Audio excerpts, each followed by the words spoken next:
Welcome to Telangana bulletin. Kitchen platform కింద 7 case. స్నేహితుడిని హత్య చేసి ప్లాట్ఫామ్ కింద పూడ్చిన నిందితుడు. దుర్వాసనతో బయటపెట్టిన హత్య కేసు నిందితుడిని పట్టుకున్న పోలీసులు. జూబ్లీ బస్టాండ్ వద్ద నిందితుడిని అరెస్ట్. మహిళలపై అత్యాచారాలపై ప్రభుత్వం విఫలం. ఏడాదిలో 2500 కేసులు నమోదు. రోజుకు 7గురిపై అత్యాచారాలు. మహిళల భద్రతపై ప్రభుత్వం స్పందించాలని కవిత డిమాండ్.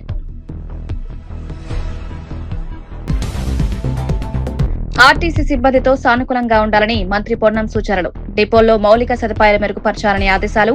డ్రైవర్లు కండక్టర్లతో స్నేహపూర్వకంగా ఉండాలని పిలుపు. ప్రతి 2వ మంగళవారం గ్రీవెన్స్ కార్యక్రమం.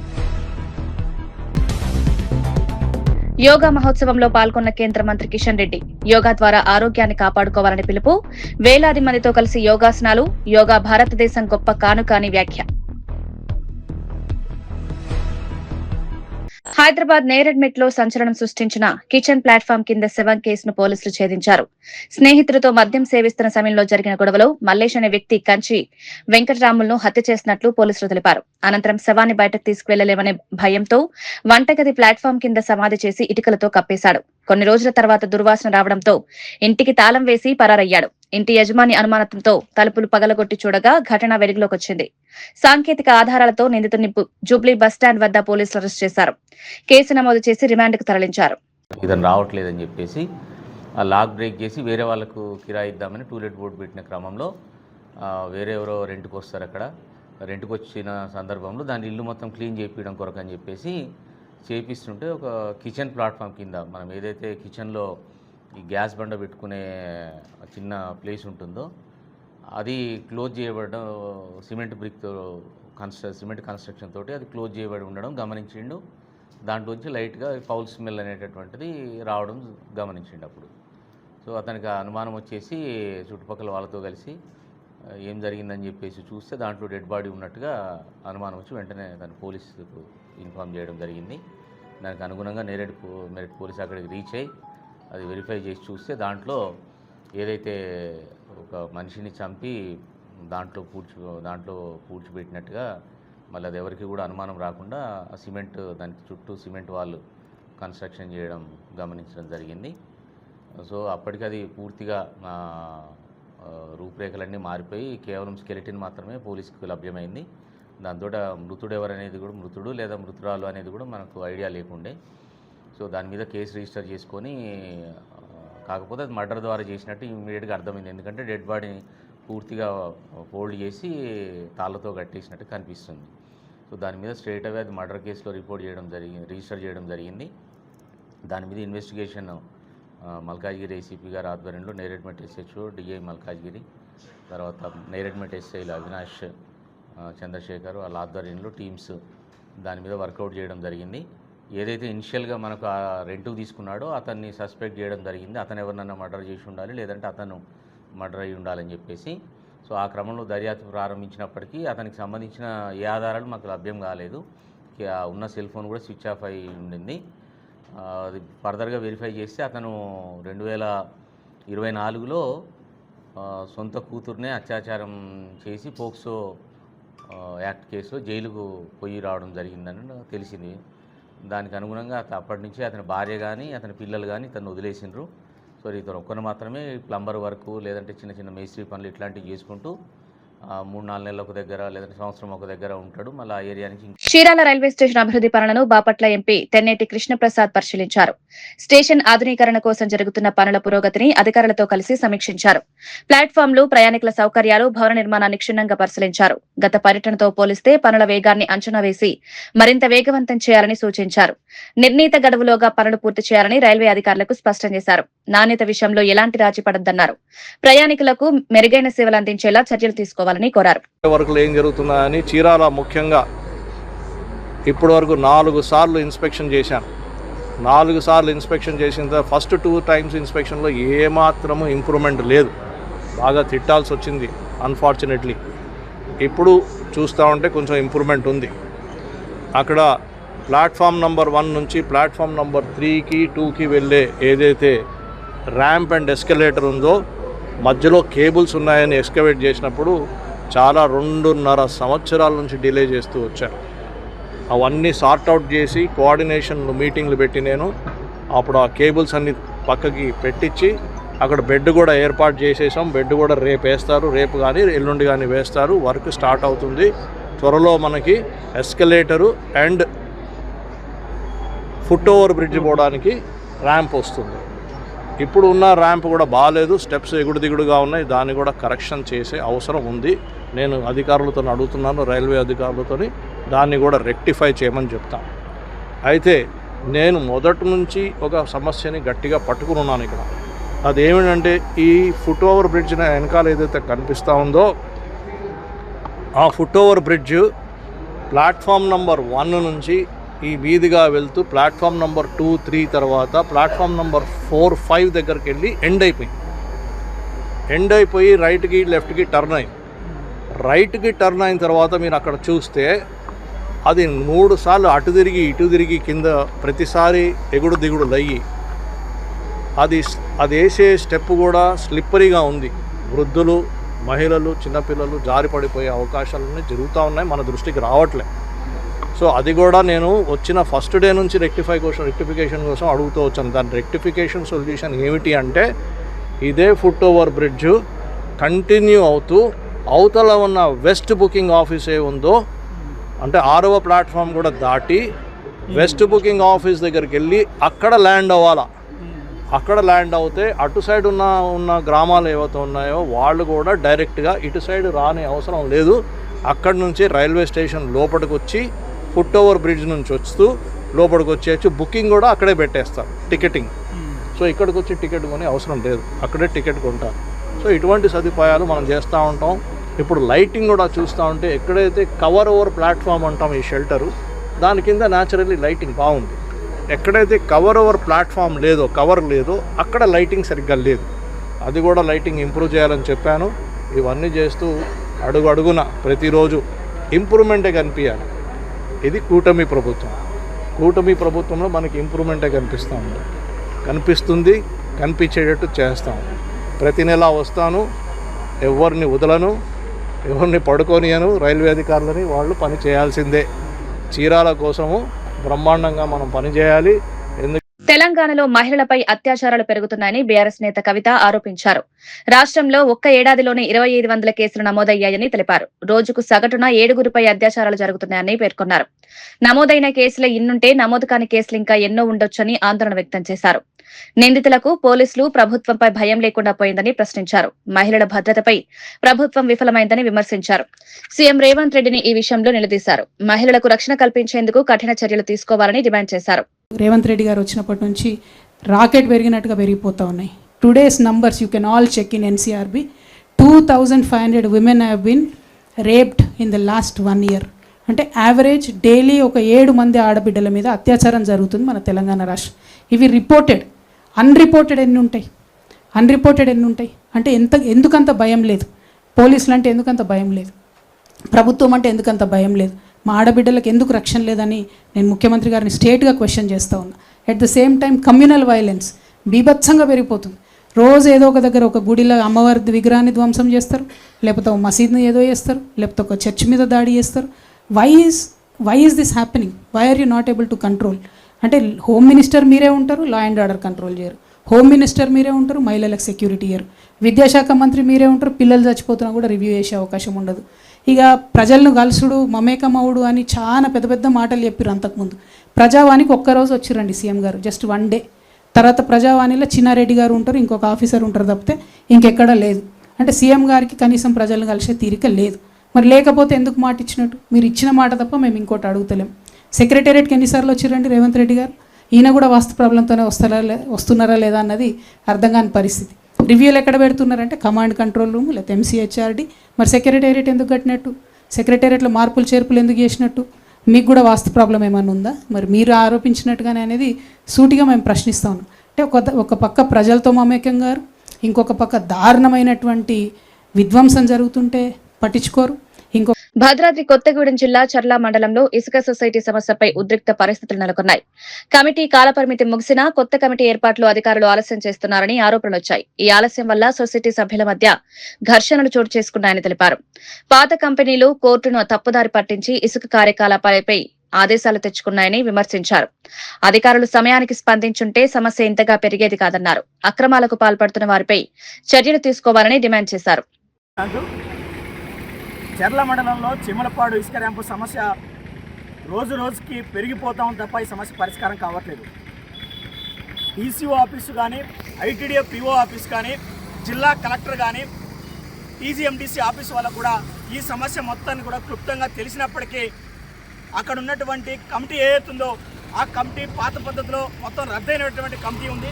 మహాజన సభ ఏర్పాటు చేసుకొని కొత్త కమిటీని వేసుకొని అధ్యక్షురాలను ఏర్పాటు చేసుకొని జాయింట్ అకౌంట్ మారిన తర్వాత కూడా ఈరోజు DCO ఆఫీస్, ITDA ఆఫీస్ నుంచి DCO ఆఫీస్కి దీన్ని ఎగ్జామినేషన్ చేయమని చెప్పేసి కూడా PO రాసిన తర్వాత కనీసం ఇప్పటి వరకు DCO మాత్రం కూడా పట్టించుకున్నటువంటి పరిస్థితి పక్క కనబడతా ఉంది. దాంతోపాటు ఈ మధ్యకాలంలో TGMDC ఆఫీస్ వాళ్ళు తోలినటువంటి ఇసుక ఏతుందో అది హైకోర్టు నుంచి ఆర్డర్ వచ్చింది కాబట్టి వాళ్ళకి ఆన్లైన్ పెడుతుందని చెప్పేసి కూడా చెప్పడం సరైన పద్ధతి కాదు. పేజ చట్టాన్ని అమలు చేసేటువంటి పరిస్థితి లేదు, ఏజెన్సీ చట్టాలను అమలు చేసేటువంటి పరిస్థితి లేదు. గత సంవత్సరం నుండి కూడా తిరుగుతున్నటువంటి ఈ ప్రజలకు మొత్తాన్ని కూడా న్యాయం చేయకోకుండా ఇష్టార్థంగా ఆర్థిక సంబంధాలు ఏర్పాటు చేసుకొని అధికారులు కావాలని చెప్పేసి ఈరోజు మొత్తం కూడా జోక్యం చేసేటువంటి పరిస్థితి కనబడతా ఉంది. కాబట్టి ఈ ఆర్డర్ని వెనక్కి తీసుకోవాల్సిన అవసరం ఉంది. ఇక్కడ నూతన కమిటీ ఏర్పాటు చేసుకున్నాము. ఆ నూతన కమిటీలో మెజార్టీ సభ్యులు పోలీస్ డిపార్ట్మెంటు, అట్లాగే TGMDC డిపార్ట్మెంటు, అట్లాగే DCO ఆఫీస్ వాళ్ళు, ITD ఆఫీస్ వాళ్ళు, అక్కడ ఉన్నటువంటి ఆర్థిక సంబంధించినటువంటి MPDO కూడా వచ్చినటువంటి పరిస్థితి వచ్చి ఆ సమస్యను పరిష్కారం చేయడం కోసం దానికి సంబంధించిన మహాజన సభకి అటెండ్ అయ్యారు. కాబట్టి దీనికంటే సాక్ష్యం ఏముందని చెప్పేసి కూడా CPML మాస్లాంటి పార్టీ సూటిగా ప్రశ్నిస్తూ ఉంది. ఇప్పటికైనా ఈ సమస్యను జటిలం చేస్తే రానున్న రోజుల్లో ప్రజా ఆగ్రహానికి గురి కాకుండా తప్పదు. ఆర్డర్ని రద్దు చేయాలి.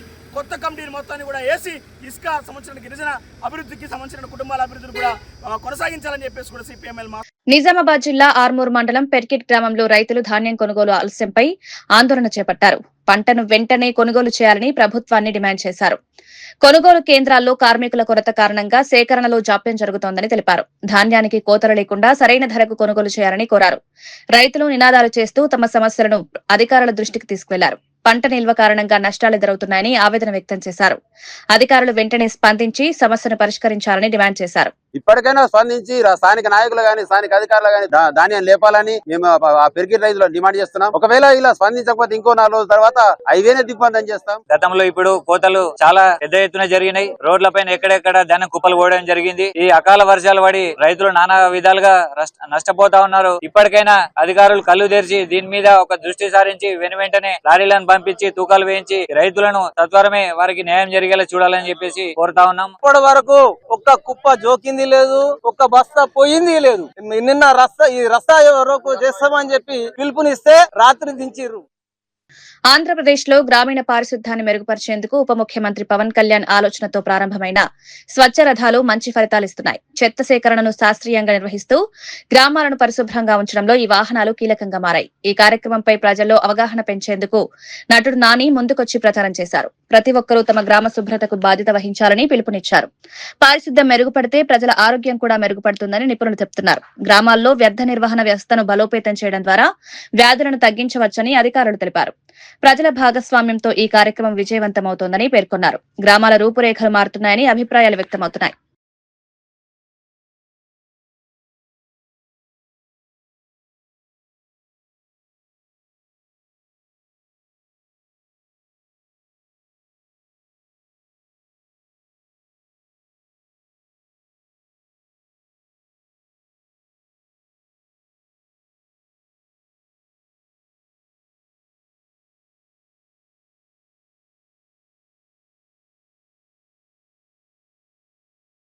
జనరల్గా మన చుట్టూ బోల్డ్ అంత చెడు ఉంది. అండ్ ఆ చెడు గురించి మీడియాలో కానీ, సోషల్ మీడియాలో కానీ, అండ్ ఇన్ జనరల్ గ్రూప్స్లో కానీ, ఫ్రెండ్స్తో కానీ బోల్డ్ అంతా మాట్లాడుతూ ఉంటారు. అండ్ దాని గురించి ఎక్కువ వినపడుతుంటుంది. ఐ థింక్ చెడుని కంటే ఎక్కువ మనం మంచి గురించి ఎక్కువ మాట్లాడుకోగలగాలి, మంచిని ఎక్కువ సెలబ్రేట్ చేసుకోగలగాలి, మంచిని గుర్తు చేసుకోవాలి.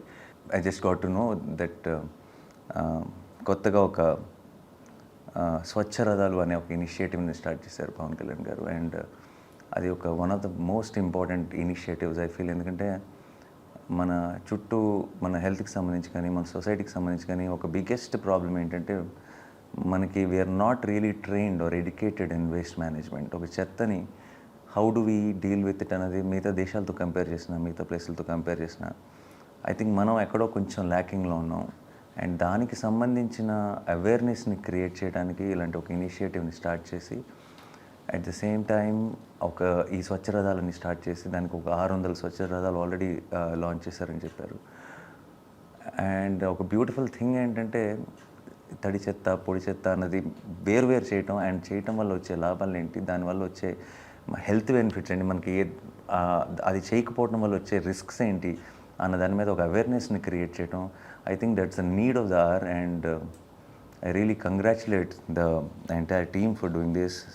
I congratulate Pawan Kalyan garu for doing this. And ఈ ఇనిషియేటివ్ పెద్ద సక్సెస్ అవ్వాలి. Already I think everybody is joining in and I hope మీరు ఈ ప్లాస్టిక్ బాటిల్స్ లాంటివి, లేదంటే స్టీల్ వేస్ట్ లాంటిది, లేదంటే పేపర్ రిలేటెడ్ వేస్ట్ లాంటిది when you segregate it and take it and give it to this ఈ స్వచ్ఛరథాలకు ఇచ్చినప్పుడు వాళ్ళు నిత్యావసర వస్తువుల్ని మీకు ఇవ్వటం, అంటే గవర్నమెంట్ సైడ్ నుంచి ఇలాంటి ఒక మీ ఓన్ డిసిప్లిన్ కోసం మీకు ఒక గిఫ్ట్ ఇస్తాననటం I think is a beautiful idea. And I really appreciate that thought and I hope ఇలాంటి ఎన్నో ఇనిషియేటివ్స్ ఇకపై కూడా గవర్నమెంట్ తరఫు నుంచి, పవన్ కళ్యాణ్ గారి తరఫు నుంచి ప్రజలందరికీ అంతా నేను నమ్ముతున్నాను బలంగా. On that note congratulations to everyone involved and to Pawan Kalyan గారు. I think my best wishes and regards sir. I know there are crores of people who are rooting for. రాష్ట్ర ప్రభుత్వం ప్రజా సంక్షేమానికి ప్రధాన లక్ష్యంగా పెట్టుకుని పనిచేస్తోందని మంత్రి పొంగిలేటి శ్రీనివాసరెడ్డి తెలిపారు. ప్రజల సమస్యలు, అవసరాలను అర్థం చేసుకుని వాటికి తక్షణ పరిష్కారం చూపడం ప్రభుత్వ బాధ్యతగా భావిస్తున్నామన్నారు. ఎన్నికల సమయంలో ఇచ్చిన హామీలను దశలవారీగా అమలు చేస్తున్నామని తెలిపారు. ఇప్పటికే అనేక పథకాలు అమల్లోకి వచ్చాయని వెల్లడించారు. పేదలు, రైతులు, మహిళలు వంటి ప్రతి వర్గానికి అభివృద్ధి కల్పించే చర్యలు తీసుకుంటున్నామని పేర్కొన్నారు. గ్రామీణ అభివృద్ధిపై ప్రత్యేక దృష్టి సారిస్తున్నామన్నారు. ప్రతి కుటుంబం ఆర్థికంగా బలపడేలా సంక్షేమ పథకాలు అమలు చేస్తున్నామన్నారు. పేదవాడికి మంచి చేయాలనే కోరికలన్నీ, పేదవాడి కోరికలు కూడా తీర్చాలనే ఆలోచనలన్నీ నువ్వు విస్మరించి, పేదోడికి ఇల్లు కడితే, పేదోడికి సంక్షేమ కార్యక్రమాలు ఇస్తే దాంట్లో నాకేం కమిషన్ వస్తుందని, కాళేశ్వరం కడితే 1,00,000 కోట్లు వస్తాయని కాళేశ్వరం కట్టావే తప్ప పేదవాడి సంక్షేమం కోసం నువ్వు అధికారంలో ఉన్న 10 సంవత్సరాలు ఏమీ చెయ్యలే. చివరగా మీకు చెప్పేది, గౌరవ స్థానిక శాసనసభ్యులు కానీ, ఈ రాష్ట్రంలోని ముఖ్యమంత్రి గారు కానీ, మంత్రులమైన మేము కానీ నిరంతరము పేదవారి దగ్గరికే ఈ ప్రభుత్వం వస్తుంది, భవిష్యత్తులో కూడా వస్తుంది. ఇచ్చిన ప్రతి మాటని నెరవేరుస్తాం. ఇప్పుడే గౌరవ కలెక్టర్ గారికి ఆదేశాలు ఇచ్చాం. ఏవైతే ఈ ఉమ్మడి జిల్లాలో, ఈ ఖమ్మం జిల్లాలో ధాన్యం కానీ, మొక్కలు కానీ ఆ భగవంతుడి దయతో రైతన్నలకి అత్యధికంగా ఎప్పుడూ పండినంత పంట పండింది. చాలా సంతోషంగా ఉంది. ఆ పండిన పంటని ఇప్పటికే కొంత కొనుగోలు చేసి అధికారులు గోడౌన్లకు తరలించారు. ఇంకా కూడా తరలించాల్సిన పంటలు ఇంకా రైతన్నల దగ్గర చాలా ఉంది. గౌరవ కలెక్టర్ గారిని ఇందాక ఆదేశించింది అదే. ఈ రాబోయే వారం రోజుల్లో ఏదైతే మొక్కలు కానీ, ధాన్యం కానీ, ఎక్కడైతే కళ్ళాల్లో కానీ, గ్రామాల్లో కానీ ఉన్నాయో వాటన్నిటినీ యుద్ధ ప్రాతిపదిక మీద ప్రభుత్వం తప్పకుండా కొనటమే కాకుండా, ఖాతాలు వేయటమే కాకుండా ఆ రైతన్నుల ఖాతాలో కూడా డబ్బులు వేసి తీరుద్దని కూడా ఈ వేదిక. ఆర్టీసీ ఉన్నతాధికారులతో మంత్రి పొన్నం ప్రభాకర్ జూమ్ సమావేశం నిర్వహించారు. కార్మిక సంఘాలతో జరిగిన చర్చల అనంతరం సిబ్బంది సమస్యలపై దిశానిర్దేశం చేశారు. అధికారులు కింది స్థాయి సిబ్బంది ప్రయాణికులతో సానుకూలంగా వ్యవహరించాలని సూచించారు. డ్రైవర్లు, కండక్టర్లతో స్నేహపూర్వకంగా ఉండాలన్నారు. మే 17 లోపు డిపోల్లో మౌలిక సదుపాయాలు మెరుగుపరచాలని ఆదేశించారు. టాయిలెట్లు, తాగునీరు, పరిశుభ్రతపై ప్రత్యేక దృష్టి పెట్టారన్నారు. ప్రతి 2వ మంగళవారం గ్రీవెన్స్ కార్యక్రమం నిర్వహించాలని సూచించారు. సంస్థలో అంతర్గత విభేదాలుండకూడదని హెచ్చరించారు.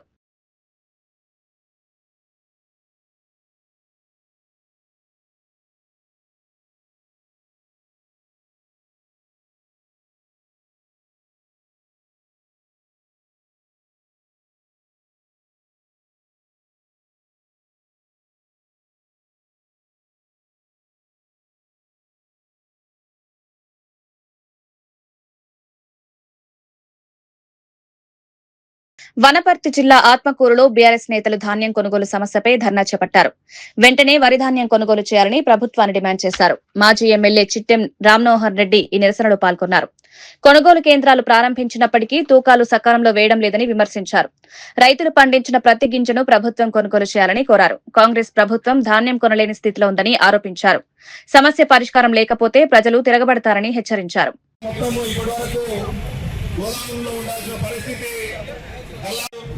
దూరం చేస్తే ట్రాన్స్పోర్ట్ చేసే వాళ్ళు లేరు. ట్రాన్స్పోర్ట్ అయిన తర్వాత మిల్లర్ దగ్గరికి వెళ్తే మిల్లరు దించుతున్నారు. ఈ వ్యవస్థలో పరమించే విధానం రైతులు నష్టపరుస్తున్న వారిని ప్రత్యేకంగా విజిలెన్స్ కానీ ఎన్ఫోర్స్మెంట్ కానీ వీళ్ళ పనిచేయాల్సిన అవసరం ఉంది. ఇక్కడ ఏం లేకుండా మాఫియా ప్రకారం మాఫియా అవకాశం మాకు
ఈ కార్యక్రమాన్ని ఉద్దేశించి బంగారు శ్రీనివాసులు గారు మాట్లాడాల్సిందే కోరుతున్నాను.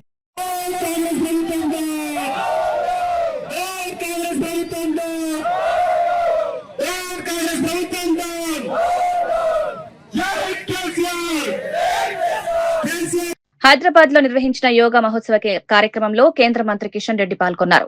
అంతర్జాతీయ యోగా దినోత్సవానికి ముందుగా నిర్వహించిన ఈ కార్యక్రమంలో వేలాది మంది పాల్గొన్నారు. మంత్రి స్వయంగా యోగాసనాలు చేస్తూ ఆరోగ్యంపై అవగాహన కల్పించారు. యోగా భారతదేశం ప్రపంచానికి అందించిన గొప్ప కానుక అని పేర్కొన్నారు. ప్రతి ఒక్కరూ ఆరోగ్యకరమైన జీవనశైలి కోసం యోగాను అలవర్చుకోవాలని పిలుపునిచ్చారు. యోగా ద్వారా శారీరక మానసిక ఆరోగ్యం మెరుగుపడుతుందని తెలిపారు. యువత యోగా వైపు మళ్లాలని సూచించారు. ఈ కార్యక్రమంలో పలువురు ప్రముఖులు పాల్గొన్నారు. Then slowly take your hands up at the shoulder level. Interlock the fingers and slowly turn and try to keep the palm outside. And slowly श्वास लेते हुए दोनों हाथों को सिर के ऊपर लेके आइए. हो सके तो try to lift your heel. Don't strain yourself. कुछ देर इस अवस्था में रखिए और धीरे धीरे श्वास छोड़ते हुए पुनः दोनों हाथों को नीचे की तरफ लेके आइए और दोनों उंगलियों को रिलीज करके सामान्य अवस्था में आइए.